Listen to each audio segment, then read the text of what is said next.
Oke, selamat datang kembali di videoku. Kali ini aku pengen bahas, berhenti dari medsos itu tidak akan membuatmu berhenti dari kecanduan PMO, berarti kecanduan dari pornografi. Kenapa aku mengatakan hal kayak gini? Ini mungkin ada sebuah pernyataan yang kontroversial, karena mostly orang-orang yang ngobrol dengan diriku, yang konsultasi pada diriku, kebanyakan trigger mereka itu dari sosial media. Mereka udah berhenti nonton pornografi, mereka udah nggak buka Pornhub lagi, mereka udah nggak buka JAV lagi. Tapi ketika mereka scroll Instagram, scroll TikTok, lihat Facebook, konten-konten yang menjurus ke situ, konten-konten FB Pro, terus lihat thumbnail YouTube yang arahnya ke cewek-cewek seksi, akhirnya mereka ke-trigger dan kembali melakukan PMO gitu ya.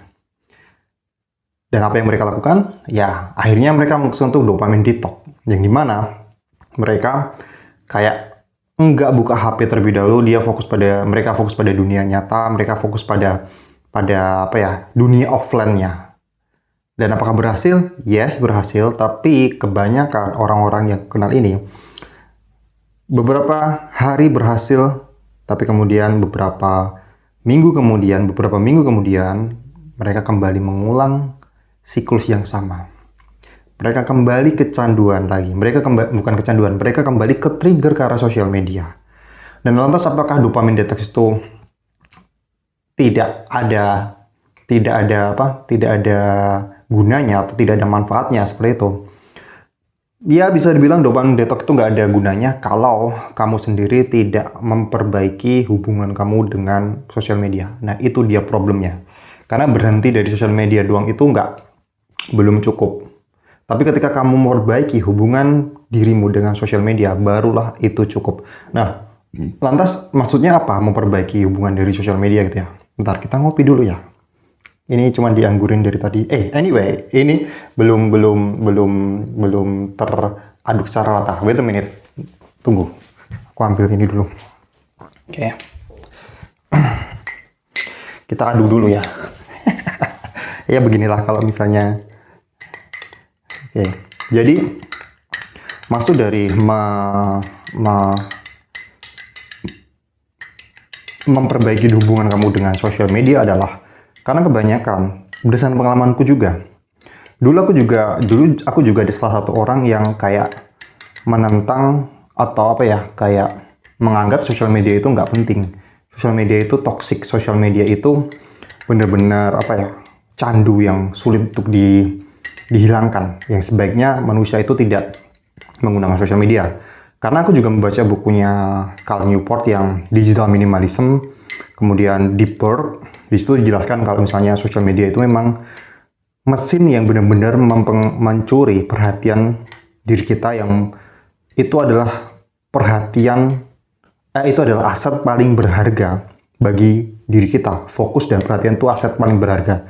Makanya ada istilah sekarang, istilahnya short attention span, di mana rentang perhatian kita tuh enggak lebih dari 15 detik, sehingga makanya konten-konten short itu akan diminati, sedangkan konten-konten seperti ini mungkin akan sepi. Tapi kalau misalnya kamu sampai detik ini, kamu adalah orang-orang yang hebat. Kamu bisa nonton video tanpa diedit, video yang sedang mengaduk kopi kayak gini, tapi kamu masih bisa fokus dengan apa yang ku ucapkan, kamu masih bisa menyimak apa yang ku ucapkan di sini ya.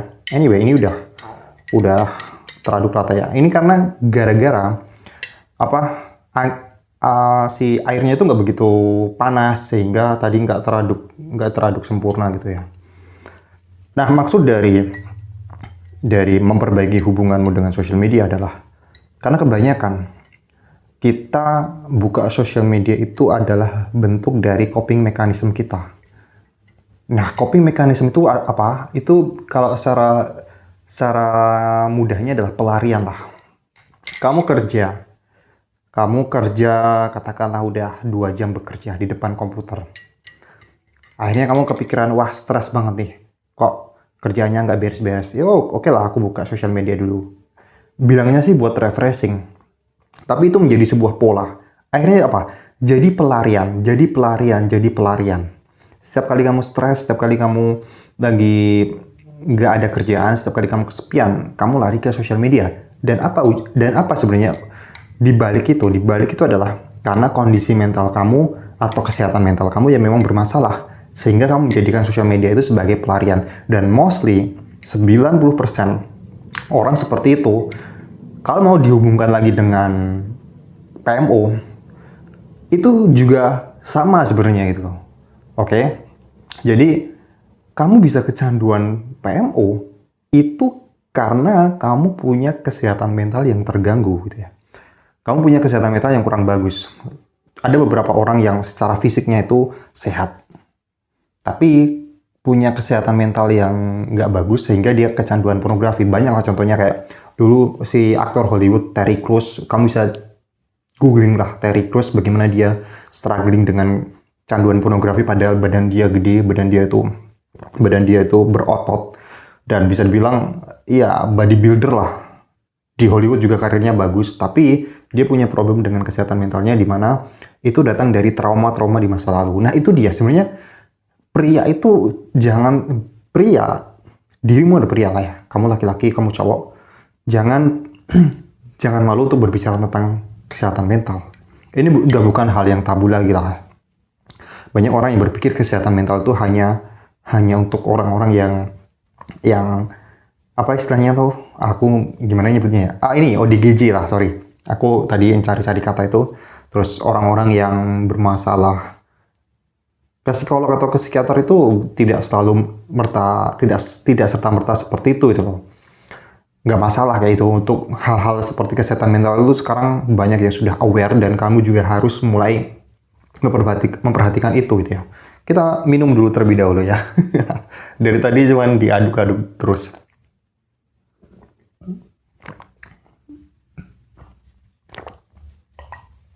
Nah, sama halnya dengan sosial media. Kamu punya problem dengan mental kamu punya problem dengan, ya akhirnya kamu menggunakan sosial media itu sebagai coping mechanism. Apa ciri-ciri orang yang menggunakan suatu hal untuk pelarian? Ciri-cirinya adalah mereka hanya jadi consumer, atau mereka hanya mengkonsumsi. Mereka tidak membuat sesuatu. Kayak pornografi. Mereka puas sebagai orang yang nonton pornografi. Mereka cuma puas jadi penonton. Mereka akhirnya nggak berminat lagi sama cewek asli. Mereka hanya puas nonton. Oke, pornografi sudah memberikan aku kenikmatan. Tapi ketika sama cewek asli, mereka nggak punya keberanian untuk kayak melakukan hal yang sama di pornografi itu gitu. Mostly kebanyakan seperti itu, meskipun nggak semua ya. Dan orang-orang yang ibaratnya menjadikan sosial media itu sebagai coping mechanism, itu juga sebenarnya pada dasarnya sama. Pada dasarnya mereka hanya menjadi consumer. Nah, itulah yang membuat kondisi mental kamu, kesehatan mental kamu tuh semakin memburuk. Dan aku bisa mengatakan gini, ketika kamu bisa memperbaiki hubungan kamu dengan sosial media, dalam artian kamu tidak menggunakan sosial media itu sebagai pelarian, kamu tidak menjadikan itu sebagai coping mechanism, tapi kamu memperbaiki hubungan kamu dengan sosial media itu sebagai alat yang membantu produktivitas hidup kamu, sebagai sebuah alat yang bisa membantu pekerjaan kamu, sebagai alat yang bisa membantu bisnis kamu, katakanlah, sebagai alat yang bisa membantu relationship kamu, katakanlah kamu cari cewek di sosial media. That's a good thing itu loh, oke? Jadi kamu punya intensi ketika membuka, tidak hanya sekedar jadi consumer. Nah, aku dulu juga ada di fase ketika hanya konsum doang, akhirnya stres, akhirnya berpikir bahwa sosial media bukan buatku. Tapi ketika akhirnya aku mulai ngonten, mulai mencari uang di sosial media, mulai bikin konten affiliate, mulai coba bikin video-video di TikTok. Ya, aku bisa bilang bahwa sosial media itu pada akhirnya hanya alat gitu loh. Sosial media itu hanya alat yang bisa kamu gunakan atau kamu bisa manfaatkan untuk membantu hidup kamu, membantu karir kamu gitu loh. Bisa meleverage lah. Ya, karena sekarang bisa aku bilang sulit untuk tidak bermedia sosial itu lah. Untuk kamu tuh bisa dikenal tuh agak sulit loh. Kecuali kamu benar-benar membuat suatu karya yang fenomenal, yang dalam artian contoh lah kayak Christopher Nolan. Dia tidak menggunakan sosial media, HP dia aja cuman HP feature phone yang HP basic yang flip itu loh. Nah, kalau nama kamu sudah sebesar Christopher Nolan, ya terserah, kamu bisa nggak menggunakan sosial media. Tapi kalau misalnya katakanlah, kamu masih remaja, kamu masih umur 20-an lah ya.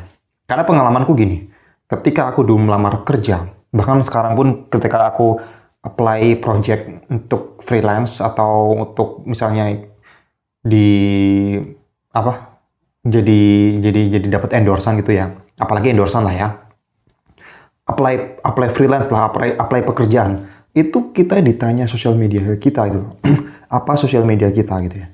Di situ akan dilihat gimana kamu menggunakan sosial media gitu ya. Itu karena mencerminkan dirimu. Apakah kamu bikin sosial media kamu itu untuk berkarya atau membuat hal-hal yang menarik, atau kamu jadikan sosial media itu sebagai ya terserah kamu gitu. Apakah sosial media kamu kosongan gitu. Kalau aku jadi HRD, tentu aku akan memilih kandidat yang sosial medianya itu penuh dengan apa yang dia bangun, portofolio itu ya. Kamu nggak harus kayak ngomong depan kamera kayak gini tuh. Kamu bisa katakanlah kamu jago gambar ya. Ya udah kamu bikin gambaran kamu itu di sosial media, di-upload gitu ya. Itu kayak bikin portofolio. Terus kamu bikin, kalau kamu jago main musik, kamu cover-cover dimasukkan di Instagram kamu, di TikTok kamu gitu ya. Dan itu pada dasarnya adalah ketika kamu switch ke consume, jadi ke produce. Kamu nggak hanya mengkonsumsi saja, tapi kamu membuat sesuatu. Kamu menggunakan sosial media kamu itu, Instagram kamu, untuk membuat sesuatu. Oke? Yang akan besoknya membantu hidup kamu. Gitu. Nah, ketika apa yang terjadi pada diriku juga ya, ketika kita menggunakan sosial media itu dengan niat, dengan intention, itu hubungan kita dengan sosial media itu jadi jauh lebih baik. Itu menjadi sumber pendapatan kita, jadi sumber tempat kita berkreasi, tempat kita berproduktif. Karena percayalah bahwa manusia itu memang tidak diciptakan untuk sekedar konsumsi saja. Kita memang diciptakan untuk memproduksi sesuatu, untuk berkarya.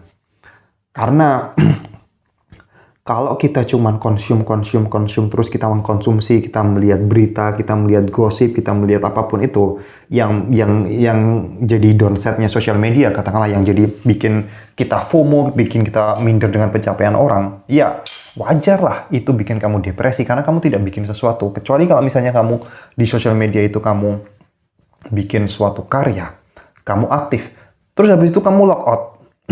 setelah kamu logout, ya udah, kamu bikin karya lagi, oke? Difoto lagi, diupload lagi di sosial media, kamu logout lagi. Itu jauh lebih menyenangkan, itu jauh lebih happy itu ya. Dan ketika kondisi mental kamu tuh bener-bener happy, bener-bener seneng, kamu tuh menjadi seorang pria yang produktif, kamu jadi seorang pria yang menggunakan sosial media itu dengan intensi, dengan niat yang baik gitu ya. Itu akan membuat kamu tidak akan tertarik lagi dengan PMO. Percaya dengan apa yang kuucapkan. Karena kenapa kamu kecanduan PMO? Karena kamu ada yang kembali lagi ku sebut tadi. Kesehatan mental kamu terganggu, kamu punya problem dengan mental health kamu. Ketika kamu beralih, ketika kamu mengubah identitas kamu. Nah, ini di teori perubahan habit. Itu perubahan identitas itu jauh lebih efektif dibandingkan kamu kayak berpikir atau kamu menjadi orang yang selalu resisten, selalu menolak dengan sesuatu. Katakanlah gini lah. Kalau misalnya kamu pengen berhenti merokok ya, ini di contohnya bukunya Atomic Habit, kamu berhenti ngerokok. akan sangat jauh lebih mudah kamu berhenti merokok ketika kamu mengatakan bahwa kamu bukanlah perokok. Meskipun 5 menit yang lalu kamu baru merokok. Tapi katakanlah setelah itu kamu sadar, kamu tidak, ibaratnya itu kamu tidak mau mengulangi lagi itu. Ketika ditawari rokok, kamu mengatakan, oh maaf, saya bukanlah perokok gitu ya. Itu sangat jauh lebih efektif karena di dalam alam bawah sadar kita, di dalam alam bawah sadar kamu itu jadi berpikir bahwa, oh aku bukan perokok, jadi aku tidak ada semacam tekanan yang besar untuk menahan, untuk nggak ngerokok. Karena ketika kamu selalu berpikir bahwa, oh aku sedang berusaha berhenti merokok, aku sedang berusaha berhenti merokok, sehingga aku kayak menahan-nahan tawaran dari rokok. Dan percayalah bahwa akan sangat jauh lebih happy, akan sangat jauh lebih enjoy ketika hidup kamu itu tidak ada kata menahan, tidak ada kata resisten. Oke? Kamu selalu punya sebuah pemahaman bahwa no vape atau berhenti dari kecanduan pornografi itu berarti menahan godaan. Nah, kalau kamu berpikir kamu menahan godaan, kalau kamu selalu berpikir kamu menahan godaan, apa yang terjadi? Dalam pikiran kamu selalu ada bokep. Kamu selalu berpikir bahwa gadis seksi, cewek belahan, terus apa lagi, tobrut, apa lagi? Ya, pokoknya itulah.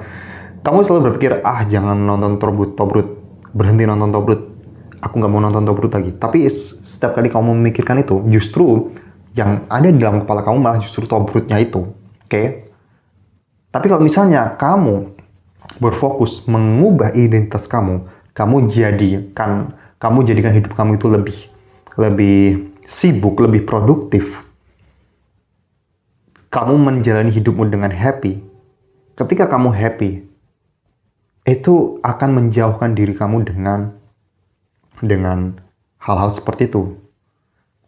Dalam agama juga udah dijelaskan bahwa kalau kamu pengen berhenti, kalau kamu pengen berhenti dari hal buruk, kalau kamu pengen hidup kamu kembali baik gitu ya, dekatkanlah diri kamu dengan Tuhan, dengan pencipta gitu ya.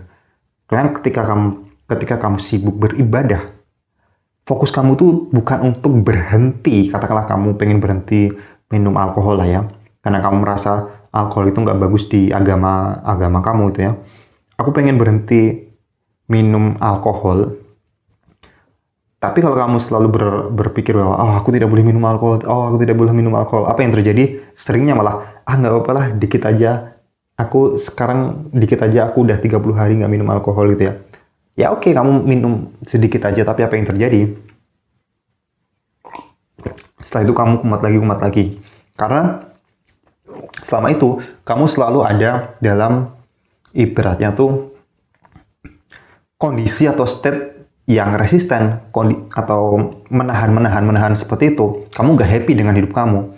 Tapi kalau kamu memposisikan diri kamu itu, kamu mendekatkan diri pada Tuhan, pada agama kamu menjadi orang, kamu mengubah identitas kamu menjadi orang yang suka beribadah.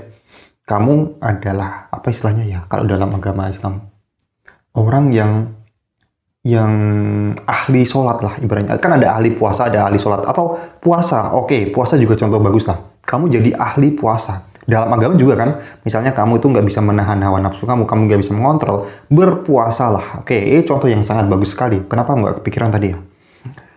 Kamu berfokus untuk berpuasa, bukan berfokus untuk menahan-nahan. Ketika kamu berfokusnya pada puasa, kamu pengen itu menjadikan kedekatan kamu dengan Tuhan, hidup kamu happy, kamu nggak ada di zona menahan-nahan seperti itu. Nah, kembali lagi pada sosial media ya. Selama ini, orang-orang yang selalu ku ajak ngobrol itu, mereka menahan-nahan untuk tidak buka sosial media. Jadi apa yang terjadi ketika akhirnya mereka berhasil mendapatkan 30 hari dopamin detox, kembali lagi pada kebiasaan lama, istilahnya riset pabrik, istilahnya kembali ke setelan pabrik lagi. Karena selama 30 hari itu mereka cuma menahan, tapi mereka tidak mengubah identitasnya gitu ya. Nah, kamu bisa menjadi, kalau misalnya dalam urusan sosial media, kamu bisa menjadi dua orang di sini. Orang yang memang benar-benar tidak menggunakan sosial media, tapi sibuk dengan sesuatu yang kau bangun. Katakanlah, kamu sibuk bertani, atau kamu punya peternakan itu ya. Ya, kalau kamu memang benar-benar gak mau pakai sosial media, ada kelebihan dan kekurangannya. Kelebihan, ya, kamu tidak harus mengurusi tetek bengek dari sosial media lah. Kamu nggak harus bikin konten. Atau kamu bisa bayar orang untuk, katakanlah kamu punya peternakan, punya pertanian tadi yang pengen hasilnya itu dijual lah gitu ya. Kamu bisa hire orang untuk bikinin konten gitu ya. Kamu nggak usah mikirin kontennya itu, yang penting kamu bayar dan ada yang beli gitu ya. Akhirnya ada yang beli, akhirnya peternakan kamu tuh dikenal itu ya. Karena gini, realita pahitnya sekarang orang itu nongkrongnya di sosial media, nggak baca koran, nggak baca apa-apa. Pada akhirnya gini lah, sosial media itu untuk mendatangkan traffic pada sesuatu yang kamu bangun. Contoh, kamu jago gambar, kamu bikin portofolio. Ya, kamu gunakan sosial media kamu untuk menarik orang, atau agar orang tahu kamu jago gambar, sehingga kamu bisa dapat job dari orang lain, kamu dapat job dari perusahaan. Kamu bikin portofolio di situ lah. Atau kalau misalnya kamu nggak pengen konten, ya kamu bisa hire orang atau bayar orang untuk mempromosikan gitu ya. Kamu bisa endorsekan atau kayak istilahnya paid promote kalau kamu memang benar-benar nggak mau sosial media gitu ya. Dan ya ada kelebihan dan kekurangannya gitu ya. Kalau kamu pengen bersosial media, saranku adalah jangan cuma jadi consumer aja. Kamu tetap consume, it's okay. Karena gini, bagaimana kamu bisa memproduksi sesuatu, bagaimana kamu bisa membuat sesuatu, kamu harus mengkonsumsi terlebih dahulu. Bagaimana kamu jadi seorang, gini deh, aku pakai analogi musik lah ya. Bagaimana kamu bisa menjadi seorang musisi yang hebat, kamu harus banyak dengerin musik lain, dan kamu harus jadi pendengar yang baik gitu ya. Contoh kayak Ahmad Dhani lah. Ahmad Dhani gimana referensi musiknya? Dia akhirnya kayak mengumpulkan, dia membuat sebuah mahakarya dari apa yang dia dengarkan, dari apa yang dia konsumsi. Oke, jadi kalau kamu memang pengen bersosial media, kamu tidak akan bisa tidak mengkonsumsi. Itu yang jelas. Tapi konsumsilah yang bijak, yang benar-benar jangan jadi doom scrolling. Konsumsilah sesuai dengan apa yang pengen kamu buat, referensi konten atau apapun itulah ya.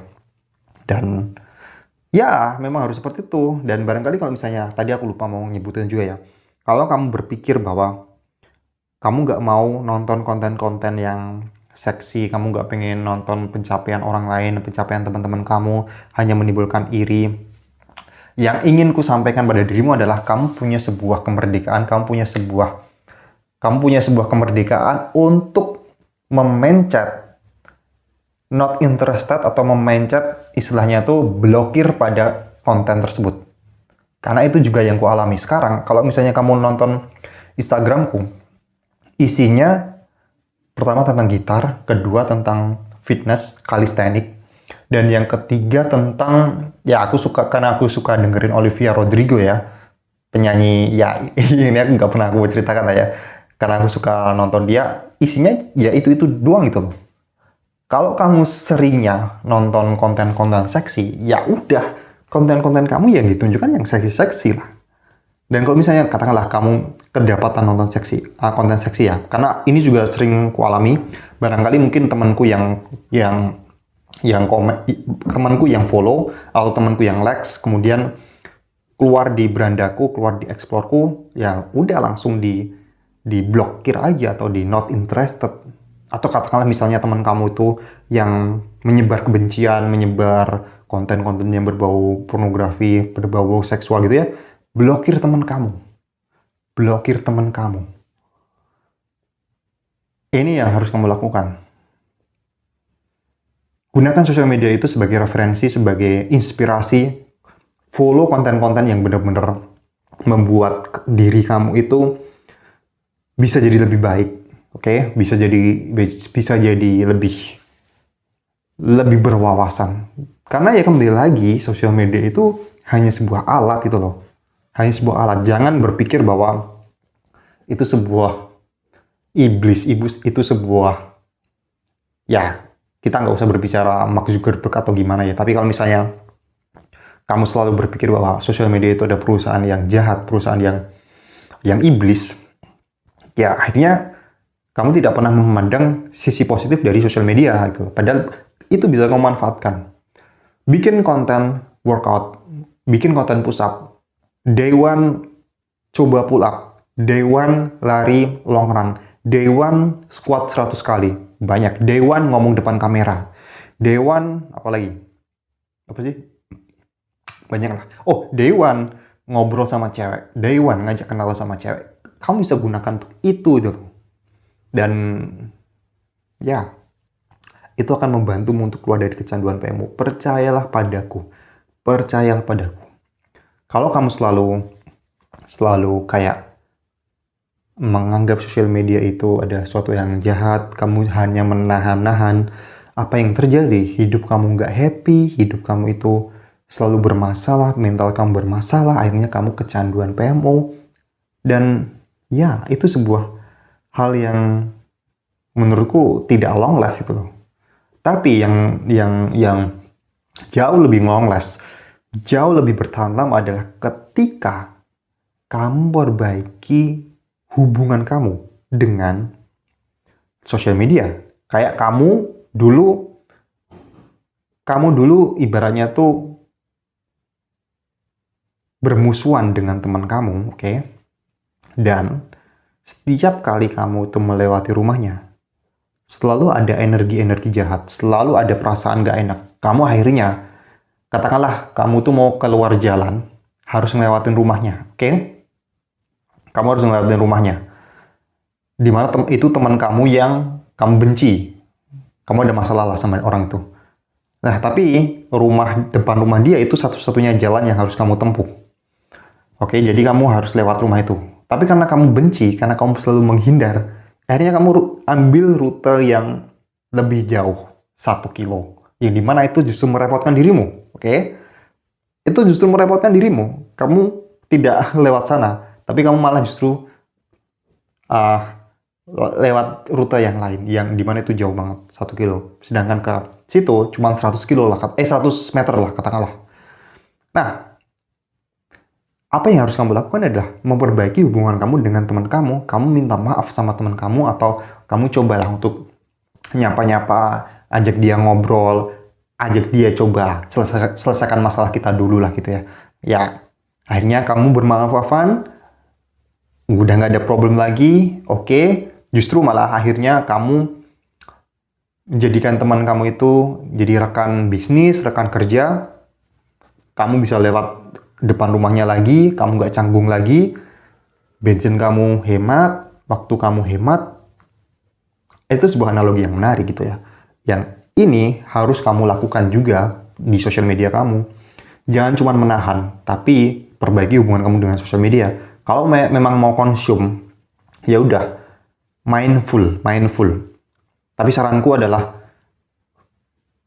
kalau kamu punya sebuah skill, kalau kamu punya sebuah hal yang patut kamu banggakan, kamu menanam, kamu punya kebun pisang banyak, kamu punya sapi, kamu punya ayam, bikin konten di sosial media itu.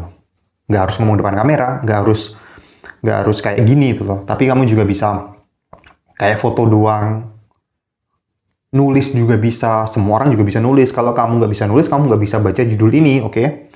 Dan ya banyak cara lah untuk berkreasi di sosial media. Yang penting adalah kamu jangan hanya menjadi konsumen aja. Jangan konsum. Bikin sesuatu. Ketika kamu bikin sesuatu, kamu akan lupa dengan PMO. Kamu akan jadi orang yang jauh lebih bahagia. Percayalah, kembali lagi. Oke, udah 30 menit. Thank you. Aku habiskan kopiku terlebih dahulu.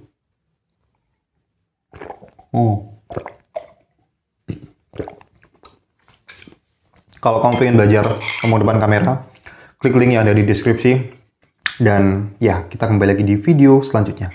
See you.